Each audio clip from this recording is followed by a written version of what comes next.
Hey guys, so we're in part 2 of this video. Let's see what we got. We are greeted here with the instruction manual. Pretty awesome stuff. Now these goggles are similar to the ones that I got previously, except they're slightly larger. And I'm hoping that they have slightly better range because the ones that I had before had not so good range. Looks like you have the same antenna system going on here, the DVR over there, and that you should be able to, there we go, you should be able to take this part off, and when you do so, you should be able to record directly on here, which is kind of cool. I don't know how to put it back together. Please don't break.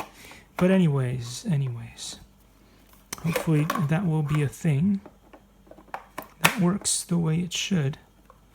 Otherwise, I'm going to be in trouble. Likey